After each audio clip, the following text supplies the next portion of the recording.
हमारा वो वाला वीडियो थोड़ा सा कट गया था, तो वहीं से हम लोग स्टार्ट करते हैं फिर से। जैसे मैंने आपने लिखा किहान, किहान लिखा, अब किहान में मैंने इसको किया, इसको मैंने किया सिलेक्ट। सिलेक्ट करने के लिए क्या करो, एक मैंने सेलेक्ट किया, और सिलेक्ट करने के बाद मैंने इसको कर दिया बोल्ड। बोल्ड करने के बाद इसमें मैंने कर दिया ये कलर इसका चेंज। कलर चेंज करने के बाद इस पर मैंने लगा दिया अंडरलाइन। अंडरलाइन लगाने के बाद मैंने इसको थोड़ा सा मैं करता हूँ इसका इसको ये कर देता हूँ, इसका वेट बढ़ा दिया। फिर उसके बाद मैं इसको स्ट्राइक थ्रू करता हूँ। स्ट्राइक थ्रू किसे कहते हैं, यानी कि इसके बीच से ये हो गया, स्ट्राइक थ्रू इसे कहते हैं। स्ट्राइक थ्रू करने के लिए आप इसमें मतलब ये स्ट्राइक थ्रू करेंगे तो स्ट्राइक थ्रू एक बार किया तो हट गया, और फिर दोबारा स्ट्राइक थ्रू करेंगे तो इसके बीच में, इसका मतलब होता है कि आपने एक किहान जो लिखा है, किशन की जगह किहान लिख गया, गलत लिख गया, तो इसमें आप स्ट्राइक थ्रू लगा सकते हैं। अब इसी को पूरा फॉर्मेट करना है, तो फॉर्मेट करने के लिए हमें, आपको थोड़ा कट रहा होगा, आप होम में जाएंगे। जब होम में जाएंगे तो वहाँ पे फॉर्मेट पेंटर लिखा रहता है। जैसे आप फॉर्मेट पेंटर पे क्लिक करेंगे और फॉर्मेट पेंटर पे क्लिक करके आएंगे तो यहाँ पे इस तरह देखो बन के आ रहा है।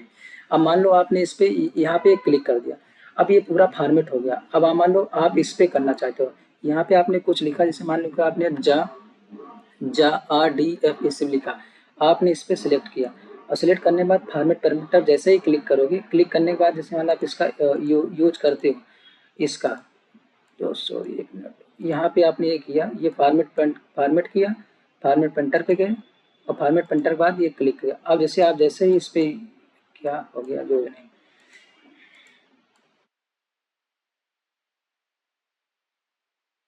सेलेक्ट किया, फॉर्मेट पेंटर किया, और बस इस पे क्लिक कर दूंगा, देखो ये हो गया ना।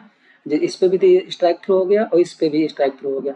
इस पे भी रेड कलर है, इस पे भी रेड कलर है, जितना का ये, जितना का मतलब जितना इसका पॉइंट है 48 पॉइंट है, तो इसमें भी 48 पॉइंट हो गया। इसके लिए करना क्या रहता है, आपको सबसे पहले यहाँ पे इसको सिलेक्ट करना, सिलेक्ट करने के बाद फॉर्मेट पेंटर पे जाना, उस पर सिलेक्ट करना, बस आप इस पे जाके क्लिक कर देंगे, अपने मन से हो जाता है। चलो अपने स्लाइड पे फिर से लौटते हैं। तो एक मिनट, आपने स्लाइड पे लौटा है, तो इसमें क्या है, फॉर्मेट पेस्ट फॉर्मेट पेंटर, तो आंसर क्या होगा, फॉर्मेट पेंटर होगा। होम टैब पर फॉर्मेट पेंटर का उपयोग, अब देखो एक क्वेश्चन और बन सकता है कि फॉर्मेट पेंटर होता कहाँ पे, तो फॉर्मेट पेंटर कहाँ पे होता है, होम टैब पे होता है, होम टैब पे फॉर्मेट पेंटर होता है। तो होम टैब पर फॉर्मेट पेंटर का उपयोग टेक्स्ट या ग्राफिक्स के एक से अधिक टुकड़ों के समान फॉर्मेटिंग, जैसे रंग, फॉन्ट, फॉन्ट स्टाइल, साइज और बॉर्डर स्टाइल को शीघ्रता से अप्लाई करने के लिए किया जाता है। फॉर्मेट पेंटर आपको एक ऑब्जेक्ट से सभी फॉर्मेटिंग को कॉपी करने और दूसरे ऑब्जेक्ट पर अप्लाई करने देता है। फॉर्मेटिंग पेंटर बटन को डबल क्लिक करके एक से अधिक बार अप्लाई कर सकते हैं। फॉर्मेटिंग रोकने के लिए एस्केप दबाते हैं। अगर फॉर्मेटिंग आपको रोकना है तो आप एस्केप दबा दो। एस्केप जो लास्ट में होता है, जैसे तुरंत साउंड हो, जैसे मान लो F2 बाद F1 के लेफ्ट साइड में एस्केप होता है, उसको दबा दो, बस खत्म हो जाएगा। वो नेक्स्ट क्वेश्चन पे आते हैं। प्रेजेंटेशन में खूबसूरती यानी रंग रूप बढ़ाने के लिए निम्नलिखित में से कौन सा तरीका अच्छा नहीं है। प्रेजेंटेशन में उपयुक्त फॉन्ट शैली, पैराग्राफ शैली, एनिमेशन इत्यादि का उपयोग संगत तरीके से करना। पर्याप्त जानकारी दिखाने के लिए स्लाइड में 10, 12 से 15 बुलेट पॉइंट का उपयोग करना। आवश्यक जानकारी उसके आसपास की जगह के बीच पर्याप्त कंट्रास्ट देना, या अपने स्लाइड को बहुत अधिक चिन्हित लिखा है, गलत है, निंदित नहीं है, चिन्हित है, चिन्हित न करना। स्लाइड नंबर और पहचान वाले साधारण वाक्यांश या प्रतीक इसके लिए आवश्यक है। तो आंसर क्या है, इसका आंसर है कि आपको 10 से 12 बुलेट नहीं लगाना है। अब फालतू में बुलेट क्यों लगाना है, ये बुलेट लगाने से ये थोड़ा है कि आपको बहुत अच्छा इंप्रेस होगा, तो बुलेट नहीं लगाना है।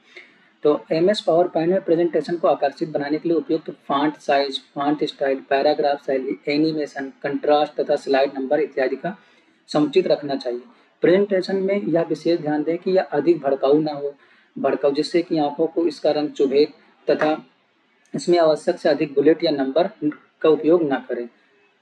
नया question, which of the following, मतलब विच ऑफ द फॉलोइंग इनमें से कौन सा स्पेशल इफेक्ट, मतलब स्पेशल इफेक्ट कौन सा है, is use to introduce, use किया जाता है इंट्रोड्यूस करने के लिए ई slide in a slide presenter, मतलब स्लाइड को कैसे आएगा, स्लाइड कैसे जाएगी, उसके लिए क्या यूज किया जाता है, एनिमेशन यूज किया जाता है, या बुलेटिंग यूज किया जाता है, ट्रांजिशन या मैपिंग। तो मैं आपको दिखाता हूँ। जैसे मान लो आपका अल्टर प्लस टाइप दबाया, ये यहाँ पे आ गया, तो यहाँ पे ट्रांजिशन एनिमेशन दो में से एक होगा। अब इनमें से कंफ्यूजिंग रहता है कि ट्रांजिशन होगा कि एनिमेशन होगा। तो ट्रांजिशन किस में लगता है, ट्रांजिशन मान लो ट्रांजिशन लगता है पेज में। पेज कैसे आएगा, ये देखो पेज कैसे आएगी, पेज कैसे जाएगा, जैसे वाइप का है, ये स्प्लिट का है, ये रिवीयल का है, ये रैंडम बार्स का है, ये शेप का है, तो ये किसका है, ट्रांजिशन का। एनिमेशन क्या है, एनिमेशन लगता है इस टेक्स्ट पे, जैसे ये टेक्स्ट पे लगता है कि टेक्स्ट कैसे आएगा, और जैसे स्प्लिट है तो स्प्लिट कैसे स्प्लिट होगा, फ्लोट होगा, यानी कि एनिमेशन किस पे लगता है, टेक्स्ट पे लगता है, और ट्रांजिशन किस पे लगता है, स्लाइड पे लगता है। तो इसके लिए आप ये होता है, तो आंसर क्या होगा, आंसर होगा इसमें ट्रांजिशन। स्लाइड प्रेजेंटेशन में ट्रांजिशन एक स्पेशल गति प्रभाव होता है जो स्लाइड शो को व्यू में एक स्लाइड से दूसरी स्लाइड पर जाने के लिए स्लाइड में गति जोड़ता है। यह गति के साथ साथ ध्वनि को भी जोड़ने का अनुमति देता है। यानी कि आप देखो ट्रांजिशन में आप स्लाइड के जो जैसे मान लो ये ट्रांजिशन है, ट्रांजिशन में आप इसे देखा, अब इसमें आप स्लाइड की जगह पे आप साउंड भी डाल सकते हो, जैसे साउंड, जैसे मैंने एप्लियर ये डाला, अब ये डालने के बाद मैंने अप्लाई कर दिया, अप्लाई टू ऑल, अब मैंने F5 दबाया, F5 दबाने पे क्या होता है, ये स्लाइड शो होगा,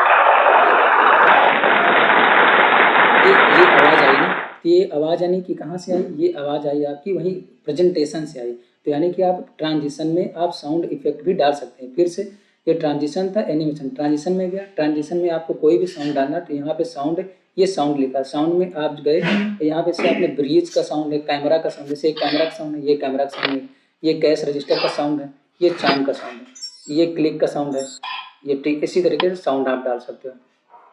अगर आपको अच्छा लग रहा हो ये हमारा मैटर, ये हमारे पढ़ाने का तरीका, तो आप सब्सक्राइब और चैनल को शेयर ज़रूर करें। आपका छोटा भाई किशन। अब फिर उसके बाद स्लाइड प्रेजेंटेशन में ट्रांजिशन एक स्पेशल गति प्रभाव होता है जो स्लाइड शो को व्यू में एक स्लाइड से दूसरी स्लाइड पर जाने के लिए स्लाइड में गति जोड़ता है।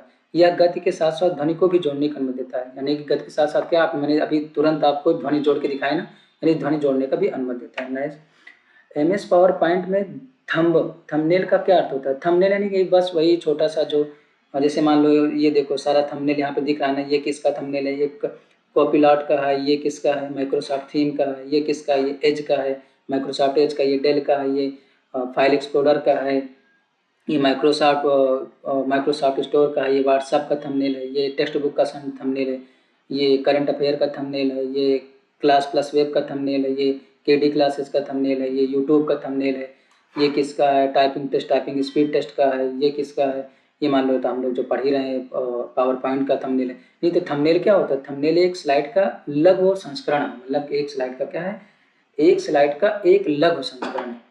तो थंबनेल का उपयोग प्रेजेंटेशन सॉफ्टवेयर में स्लाइड के लघु संस्करण का वर्णन करने से किया जाता है। थंबनेल ग्राफिक डिजाइनरों और फोटोग्राफरों द्वारा एक बड़ी इमेज के एक छोटे इमेज के रिप्रेजेंटेशन के उपयोग के लिए किया जाता है। जैसे बहुत बड़ा इमेज है, आप उसको थंबनेल में छोटा सा इमेज बना सकते हैं। धन्यवाद। आप चैनल को सब्सक्राइब जरूर करें और अगर अच्छा लगा हो तो शेयर करें।